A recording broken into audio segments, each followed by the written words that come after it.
नमस्कार दोस्तों, मैं हूं दीक्षा और स्वागत है आपका मेरे YouTube चैनल में। आज जब मैं ये वीडियो रिकॉर्ड कर रही हूं तो पूरी दुनिया में 3,24,958 लोग कोरोना वायरस के वजह से अपनी जान गंवा चुके हैं और लगातार ये आंकड़ा बढ़ता ही जा रहा है। ऐसे में जब ये महामारी पूरे विश्व में फैल चुका है और इसने अपना एक प्रचंड रूप दिखाया है, तो क्या आप ये आशा करते हैं कि कोई देश ऐसा भी होगा जहां अभी तक कोरोना वायरस केस नहीं पहुंचा होगा? जी हाँ, पूरे विश्व में अभी भी 15 देश ऐसे हैं जहां पर अभी तक कोरोना वायरस के 0 पॉजिटिव केस पाए गए हैं। इन 15 देशों में 3 देश एशिया महाद्वीप से बिलोंग करते हैं, 2 देश अफ्रीका में पड़ते हैं और बाकी के 10 देश जो है वो ओशियानिया कंट्रीज रीजन में आते हैं। तो अब हम बात कर लेते हैं उन 2 अफ्रीकन कंट्रीज की जहां पर अभी तक कोरोना वायरस केस नहीं पाए गए हैं। पहला देश है कोमोरस, जो मेडागास्कर के बड़े द्वीप और अफ्रीकी महाद्वीप के पूर्वी तट के बीच में पड़ता है। यहाँ पर जनवरी से ही WHO और कोमोरस के गवर्नमेंट ने मिलकर काम किया और 250 लोगों को एक जगह पर इन्होंने क्वारंटाइन भी किया था, जहां पर 0 पॉजिटिव केस पाए गए। तब से ये देश आंशिक लॉकडाउन में बना हुआ है। दूसरा देश है लेसोथो। लेसोथो एक पूरी तरह से लैंडलॉक कंट्री है जो कि साउथ अफ्रीका के अंदर पूरी तरह से पड़ता है। यह पूरी दुनिया में एक ऐसा देश है जो समुद्र तल से 10,000 मीटर की ऊंचाई पर है और यहाँ का जो सबसे छोटा बिंदु है वो भी समुद्र तल से 1400 मीटर ऊंचाई पर पड़ता है। ये देश भी 21 अप्रैल तक लॉकडाउन में था। बाद में यहाँ पर कुछ आर्थिक गतिविधियों को स्टार्ट किया गया और यहाँ की सरकार अभी भी विदेशों से अपने नागरिकों को आने के लिए मना कर रही है और उन्हें लगातार दिशा निर्देश जारी कर रही है।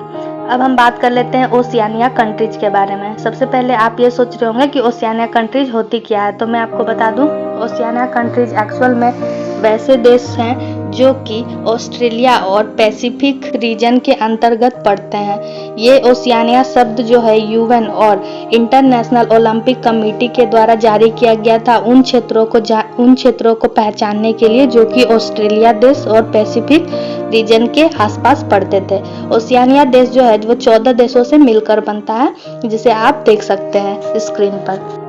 अब क्या है कि जो ओशियानिया कंट्रीज है वो बस 7 लाख पॉपुलेशन को हेल्ड करती है। यहाँ की जो जनसंख्या है वो बस 7 लाख के अंदर ही है और यहाँ की जो मेडिकल हेल्थ सुविधाएं है वो बहुत ज़्यादा अच्छी नहीं है। इसलिए यहाँ के जो बहुत सारे देश थे जो कि ज़्यादातर आइलैंड द्वीप वाले कंट्री पड़ते हैं, इन देशों ने बहुत जल्दी ही अपने आप को लॉकडाउन के रख दिया था। मैं आपको एक एग्जांपल बताती हूँ। नॉरस करके एक देश है जो ओशियानिया कंट्रीज में पड़ता है। ये देश जो है 10,000 का पॉपुलेशन रखता है। यहाँ पर बस एक हॉस्पिटल है और एक भी वेंटिलेटर नहीं है। इसने अपने देश के सारे फ्लाइट को बहुत पहले ही कैंसिल करवा दिया था। आपको बता दूं कि ओशियानिया रीजन में बस एक बड़ा और डेवलप कंट्री जो है वो इकलौता है ऑस्ट्रेलिया। तो नॉरस से ऑस्ट्रेलिया के लिए जो फ्लाइट जाया करती थी वो हफ्ते में 3 दिन जाया करती थी, जिसको कि घटाकर अब 2 हफ्ते में बस एक बार वहाँ की सरकार भेज रही है। बाकी के सारे चीज जो है वहाँ की आर्थिक गतिविधियां है वो लगभग लॉकडाउन में थी। ऑस्ट्रेलिया से जो कुछ वहाँ के निवासी आते भी हैं उनको 2 सप्ताह के क्वारंटाइन में रहना पड़ता है। तो हम देख सकते हैं कि जो भी ओशियानिया कंट्री हो गए या अफ्रीकन 2 कंट्री है जहाँ पर अभी तक कोविड-19 केस नहीं पहुँचा है, उसमें उनका जो जियोग्राफिकल भौतिक जो स्थिति है उसने बहुत हद तक मदद किया है, क्योंकि ये देश जो है ऐसे जगह पर पड़ते हैं जहाँ की पॉपुलेशन भी कम है और साथ साथ में अदर देश जहाँ की ज़्यादा कोविड-19 के केस पाए गए, वहाँ से इन देशों का जो जुड़ाव था वो कम था।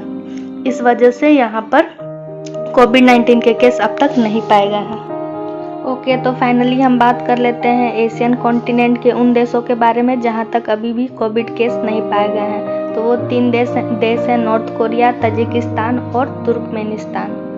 इन तीनों ही देशों में ह्यूमन राइट्स का बहुत ही ज़्यादा हनन होता है, मानव अधिकार का हनन होते आया है। यहाँ पर ना ही प्रेस की फ्रीडम है, ना ही इंटरनेट फ्रीडम है और ना ही यहाँ पर इंफॉर्मेशन सही तरीके से लोगों को बताई जाती है। यहाँ के लोग खुलकर बात भी नहीं कर सकते। आपको पता होगा कि नॉर्थ कोरिया के तानाशाह किम जोंग उन किस तरीके से शासन करते हैं। वहाँ पर लोगों को तो अपने पसंद से हेयर स्टाइल रखने का भी अधिकार नहीं है।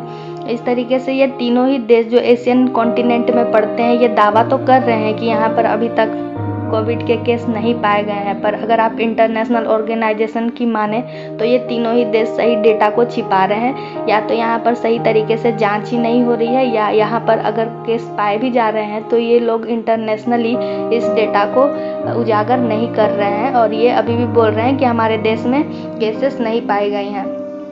जबकि नॉर्थ कोरिया जो है वो worst human right ranking on the planet, यानी पूरे अर्थ में जितने भी देश हैं उसमें नॉर्थ कोरिया की जो रैंकिंग है ह्यूमन राइट्स में वो सबसे नीचे है। उसी तरीके से तजिकिस्तान और तुर्कमेनिस्तान में भी जो है वो ह्यूमन राइट इंडेक्स में बहुत नीचे आते हैं।